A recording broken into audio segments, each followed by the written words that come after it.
Backstage Pass, Institute of Gaming. For more details, contact 70939659659. Sir me daily routine ఎలా ఉంటుంది sir? అంటే day ఎలా నడుస్తుంది? ఏముంటుందో మనం తింటాం తిరగటం అంతే, పెద్ద పని ఉంటుంది. Simple గా లేదా ఇంటర్వ్యూలు అంటే ఉంటాయి, లేదంటే ఎవరన్నా కథలు చెప్తా ఉంటే వింటూ ఉంటాను. ఓకే. వాళ్ళకి చెప్తా ఉంటాను, నేను చేయనయ్యా మా సినిమాలు చేయట్లేదంటే, లేదు సార్ మీ అభిప్రాయాలు చెప్పండి సార్ అంటూ ఉంటారు. సార్ చెప్తూ ఉంటాం. సార్ మీది ముందు నుంచి ఫిల్మ్ బ్యాక్గ్రౌండ్ ఉన్న ఫ్యామిలీ. సో ఇక్కడ అన్ని బాధలు అన్ని ఇబ్బందులు పడ్డారు. సో దర్శకుడిగా కొన్ని హిట్స్ కొట్టారు, కొన్ని పరాజయాలైనవి. నిర్మాతగా కూడా సేమ్ అంతే. బట్ ఇక్కడ ఏంటంటే కార్మికుల కష్టాలు తెలిసిన వ్యక్తిగా చాలా సమస్యలు పరిష్కరించారు. సో ఇక్కడ అన్ని కష్టాలు నష్టాలు అన్నీ చూశారు, అన్నీ దాటొచ్చారు. కాకపోతే ఇప్పుడు మీ ఏజ్ నాకు తెలిసి 77 అనుకుంటున్నాను. సో ఇంత ఏజ్ ఇంత ట్రావెల్ అయిన తర్వాత కూడా మీరు ఒక కంఫర్ట్ లైఫ్ని సెట్ చేసి పెట్టుకున్నారు. మిగతా ఇండస్ట్రీలో మిగతా ఆర్టిస్టులు అందరూ ఇలా ఎందుకు ప్లాన్ చేసుకోకపోతున్నారు?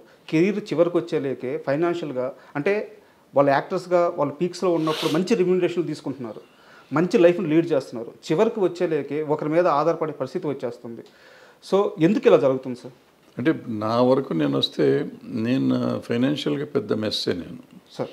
నాకు నా వైఫ్ పిల్లలు వాళ్ళు చేసిన జాగ్రత్తలు, వాళ్ళు చేసిన కష్టాలు వల్ల ఇవాళ నేను కొద్దిగా గొప్ప కంఫర్టబుల్గా ఉన్నాను.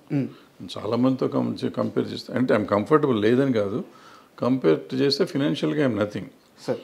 కానీ I'm comfortable. So that credit goes to my family, not me. నేనేం చేయలేదు. నేను ఇప్పుడు అందుకే నెక్స్ట్ తరానికి నేను చెబుతాను, నువ్వు పని చేస్తున్నప్పుడు ఫ్యూచర్ని గురించి ఆలోచించుకో, వయసు అయిపోయినాక ఆలోచించుకో. పిల్లల మీద ఆధారపడలేం మనం. సో మన మీద మనం ఉంచుకోవాలంటే మనం జాగ్రత్త పడాలి, అది చాలా ఇంపార్టెంట్. ఇప్పుడు నాలాగా ఎవరో ఉండకూడదు అనేది నా పాయింట్. నాలాగంటే నేను అట్లీస్ట్ మీరు చెప్పినట్టు కొంతలో కొంత కంఫర్టబుల్గా ఉన్నా. చాలామంది ఇబ్బంది పడుతున్న వాళ్ళు ఉన్నారు. ఆ ఇబ్బందులు పడకూడదంటే వచ్చినప్పుడు జాగ్రత్త పడాలి, పడకపోతే చాలా కష్టం, చాలా చాలా కష్టం ఇండస్ట్రీలో పర్టికులర్గా. ఎందుకంటే ఇండస్ట్రీలో ఎక్కువ దురలవాట్లుకి అవకాశాలు ఎక్కువ ఉన్నాయి. సో దురలవాట్లు, డబ్బులు సంపాదించిన చాలామంది పెద్దవాళ్ళు, ఇప్పుడు అనవసరం పేర్లు, వాళ్ళందరికీ రకరకాల అలవాట్లు కానీ రకరకాల విషయాల వల్ల వాళ్ళ ఫ్యామిలీలు ఇబ్బంది పడే పరిస్థితి ఉంది. విపరీతంగా డబ్బు సంపాదించి విపరీతంగా డబ్బులు ఉన్న వాళ్ళు కూడా వాళ్ళ ఫ్యామిలీస్ ఇవాళ ఇబ్బంది పడుతున్నారు. సో బాగా ఫేమస్ వాళ్ళు కూడా మామూలు వాళ్ళ సంగతి ఎంత ఉంటుందో చూడండి. తర్వాత కొంతమంది పిల్లలు చదివించినాక పిల్లలు వీళ్ళని చూడకపోవటం లాంటి కొంతమంది ఇబ్బంది పడేవాళ్ళు ఉంటారు. బట్ ఏదైనా మనని గురించి మనం ఆలోచిస్తూ మన పిల్లల గురించి ఆలోచించాలనేది నా పాయింట్. ఓకే, సెల్ఫ్ లవ్ అనేది అవసరం కంపల్సరీగా. ఎందుకంటే ఒక వయసు వచ్చినాక వాళ్ళు వెళ్ళిపోతారు పాపం, వాళ్ళకి మన సంబంధం చేయాలి కదా, వాళ్ళు చేయలేని పరిస్థితిలో ఉండొచ్చు. వాళ్ళు కూడా వాళ్ళ బతుకు తెరువు చూసుకోగలిగే పరిస్థితి తప్ప మన సపోర్ట్ చేసే పరిస్థితి ఉండకపోవచ్చు.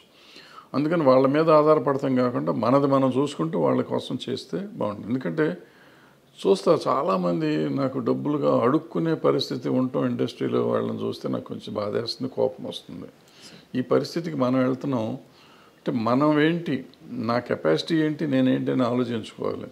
నాకు ఉన్నదానికంటే ఎక్కువ ఆలోచించుకొని నేను ఎఫర్ట్ చేయగలను. ఇప్పుడు సపోజ్ నేను సైకిల్ ఎఫర్ట్ చేయగలను అనుకోండి, కారు కొనేస్తాను.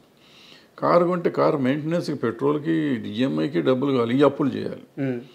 నాకు అవసరం లేదు. ఎవరి కోసం షో చేస్తున్నావు?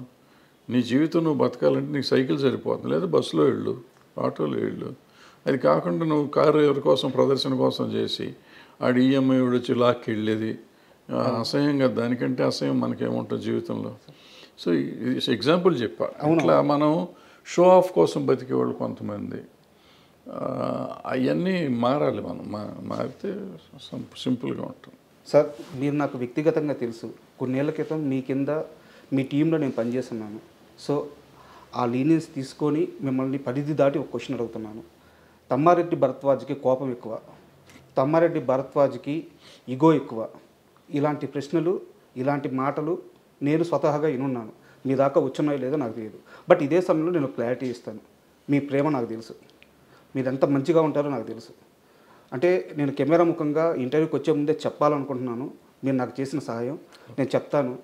నా ఆరోగ్యం చెడిపోయినప్పుడు, మీరు నా బాస్గా ఉన్నప్పుడు నన్ను కాపాడడానికి మీరు చేసిన సహాయం, అంటే లైవ్లో అప్పటికప్పుడు బాలకృష్ణ గారి పిఏకి ఫోన్ చేసి నన్ను బసవతారకం పంపించడం, లేదా అక్కడ కుదరకపోతే నాకు ముందుగానే డబ్బులు ఇప్పించేసి కంపెనీ నుంచి మీరు మొత్తం ఆ బాధ్యత అంతా తీసుకొని నన్ను కాపాడిన విధానం నాకు తెలుసు. బట్ మీరు అదే సమయంలో తిడతారు, అదే సమయంలో ప్రేమగా ఉంటారు. మీ మంచి ఎందుకు బయటికి వెళ్ళలేదు, మీ కోపం, మీ ఈగో ఇవి మాత్రం ఎందుకు బయటికి వెళ్ళి? అంటే కోపం ఈగో బయటికి వెళ్ళి అని నేను నమ్మను. అంటే ఉంది, నాకు ఈగో ఉంది, కోపం ఉంది, డెఫినెట్ రెండు. నన్ను ఎక్కువ ప్రేమించేవాళ్ళు, మీరే ముందే చెప్పారు ప్రేమించేవాళ్ళు చాలా ఎక్కువ ఉన్నారని చెప్పి.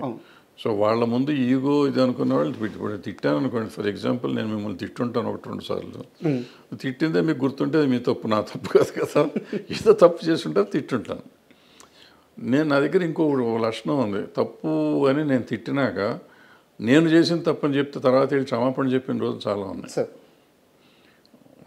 మీరు తప్పు చేశారనుకుని మిమ్మల్ని తిట్టుండొచ్చు, బట్ అది నేను చేసింది తప్పు, మీ తప్పు కాదని నాకు అర్థమైన తర్వాత వెళ్ళి నేను చాలామందికి చెప్పాను నా తప్పు అని. సో అది ఉంది, ఇది ఉంది. ఆవేశంలో మనిషి అన్నాక ప్రతివాడికి ఉంటుంది, ఉప్పు కారం తిన్నా కోపంలో వస్తూ ఉంటాయి. ఈగో అంటారా, ఏదో ఉంటుంది వయసులో ఉన్నది ఈగో. ఇప్పుడు అది ఈగోలు ఏమి ఉండవు. అది ఈగో అంటే ఈగో, అహంకారం అంటే అహంకారం, ఏదంటే అది. బట్ నాకు తెలిసి అంత అహంకారం కానీ అంత ఈగో కానీ నాకు లేవు. కొన్ని విషయాల్లో నేను చూపిస్తాను.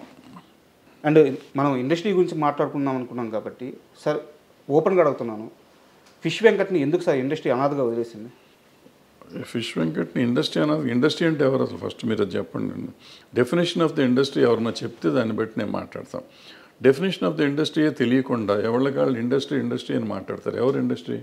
అది కూడా నా క్వశ్చనే సార్. అంటే ఫిలిం ఛాంబర్ ఇండస్ట్రీనా, నిర్మాత మండలి, ఆ ఫిలిం ఛాంబరు, లేకుంటే మా అసోసియేషన్ ఇండస్ట్రీనా? ఎవరు సార్ ఇండస్ట్రీ? ఎవరు ఇండస్ట్రీ కాదు, ఫిలిం ఛాంబర్. ఇండస్ట్రీ అంటే అసలు ఏం లేదయ్యా. ఇండస్ట్రీ అంటే ఏ ఇండస్ట్రీ అయినా ఉంది.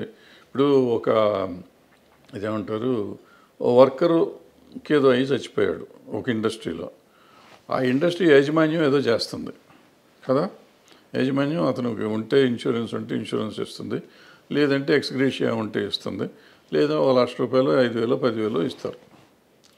ఇక్కడ ఇండస్ట్రీ ఒక ఆయన సంగతి మాట్లాడతలేను, నేనే అనుకుందాం కొంచెంసేపు.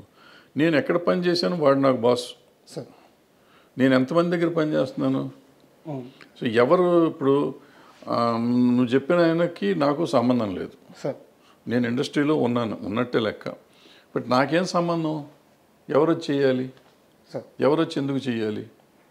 ఇప్పుడు అందుకే ఇందాక చెప్పింది అదే, ఎవరి జాగ్రత్తలు వాళ్ళు ఉండాలని చెప్పింది అదే. సార్ ఇక్కడ నాది ఇంకో ప్రశ్న, మిమ్మల్ని మధ్యలో ఆపుతున్నందుకు క్షమించండి. అంటే నా ప్రశ్న ఏంటంటే, కోటా గారు చనిపోయినప్పుడు చాలామంది వచ్చారు సార్. అంటే నేను కోటా గారిని, ఫిష్ వెంకట్ గారిని ఒకే స్థాయిని నేను చెప్పట్లేదు, ఒకే గట్టు నేను కట్టట్లేదు. ఆయన స్థాయి వేరు, అంటే ఆయన అచీవ్ చేసిన విజయాలు వేరు. బట్ ఏ ఇండస్ట్రీ వచ్చింది సార్ కోటా గారి దగ్గరికి? ఆ ఇండస్ట్రీ ఫిష్ వెంకట్ దగ్గరికి కనీసం పరామర్శకు కూడా ఎందుకు రాలేదు? అంటే కోటా గారు ఆ ఫ్యామిలీ పరామర్శించారు కాదు. మీరు అర్థం చేసుకోవాల్సిన విషయం ఏంటంటే, కోటా గారు చేసిన సినిమాలు కానీ, కోటా గారు చేసిన కంపెనీలు కానీ వేరు.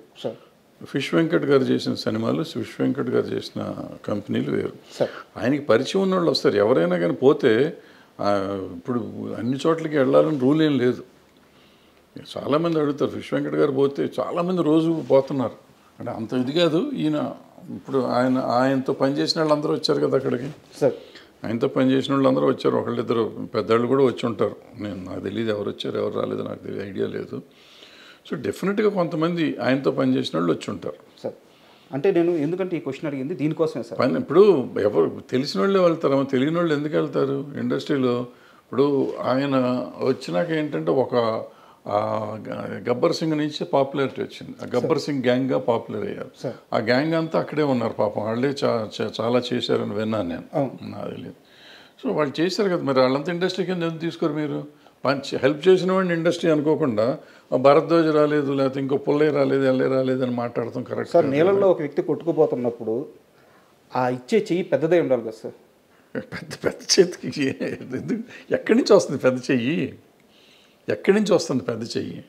ఇప్పుడు ఈ నీళ్ళల్లో కొట్టుకుపోతున్నాడు, నీళ్ళల్లో కొట్టుకుపోతుంటే ప్రధానమంత్రి ఢిల్లీలో ఉన్నాడు, పెద్ద చెయ్యి ఉంటుంది, ఆయన అక్కడి నుంచి చెయ్యి పెడతాడా?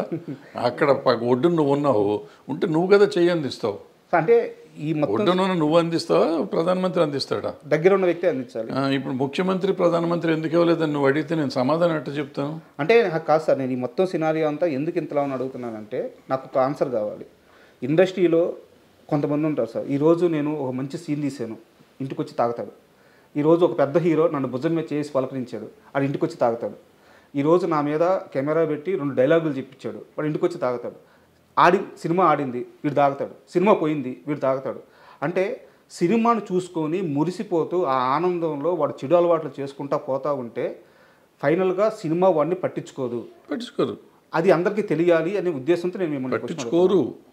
పట్టించుకోండి, పైగా ఇండస్ట్రీ వాళ్ళు పట్టించుకుంటారనే తప్పు అసలు. సార్ నేను ఎంతమందితో పనిచేశాను సార్. ఇప్పుడు కోటా గారు ఎగ్జాంపుల్ మీరు చెప్పారు కాబట్టి, కోటా గారు 700 సినిమాలు చేశారు, 750 సినిమాలు చేశారు, సార్ అన్ని భాషల్లో చేశారు, అందరు హీరోలతో చేశారు. చాలా 50, 40, 50 ఏళ్ళ ప్రయాణం ఆయనది, సుదీర్ఘ ప్రయాణం. ఆ ప్రయాణంలో ఎంతోమందితో ఆయన అనుబంధం ఉంది ఆయనకి. అందుకని ఆయన దగ్గరికి వచ్చారు అందరూ. అంత పోటాడుకున్న వాళ్ళు ఉన్నారు, ఆయన కొట్టిన వాళ్ళు ఉన్నారు, తిట్టిన వాళ్ళు ఉన్నారు, ఆయన తిట్టిన వాళ్ళు ఉన్నారు, ఆయన కొట్టిన వాళ్ళు ఉన్నారు, రకరకాలు ఉన్నాయి. సో మంచి అనుబంధాలు, చెడు అనుబంధాలు, మంచి ఎక్స్పీరియన్స్, చెడు ఎక్స్పీరియన్స్ చాలా ఉంది ఆయన. అందుకని అందరూ ఆయన దగ్గరికి వెళ్ళారు. మీరు చెప్పిన ఫిష్ వెంకట్ గారి దగ్గరికి ఆయన చేసిన సినిమాలు పరిమితం, ఆయన చేసిన టెక్నీషియన్స్ పరిమితం, ఆయన చేసిన ప్రొడ్యూసర్లు పరిమితం, ఆయన చేసిన యాక్టర్లు పరిమితం. ఆ పెద్ద సినిమాలు 4-5 చేశారు. చేసినప్పుడు ఆ పెద్ద యాక్టర్లు మాత్రమే వాళ్ళు. పెద్ద యాక్టర్లకి ఈయన చేసిన సినిమాల లెక్క ప్రకారం చాలా చిన్న యాక్టర్ ఈయన. ఈయన సమబుజ్జి యాక్టర్ కాదు, అంటే కోట శ్రీనివాసరావు గారు అంత పెద్ద యాక్టర్ కాదు. సో వీళ్ళు ఎంతవరకు వస్తారు అనేది నమ్మకం లేదు. బట్ కొంతమంది అతని మీద అభిమానం ఉన్నవాళ్ళు రావచ్చు. ఆయన పనిచేస్తున్నప్పుడు ఆ పలానా హీరో ఆయన అభినందించి ఉండొచ్చు. సినిమా యాక్టర్గా కాబట్టి కొంతమంది డెఫినెట్గా గుర్తుపెట్టుకుంటారు, మర్చిపోయి ఉంటారని నేను నమ్మను.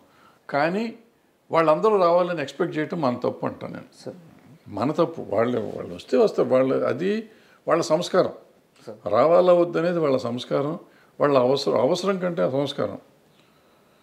ఇప్పుడు అక్కడ కోట శ్రీనివాసరావు గారి స్థాయి వేరు, ఈయన స్థాయి వేరు. సో ఈయన స్థాయికి వాళ్ళు రావాలా వద్దా అనేది వేరే సంగతి. రాకపోవటాన్ని పెద్ద మనం తప్పు పడతాం, నేనైతే తప్పు పడుతున్నాను.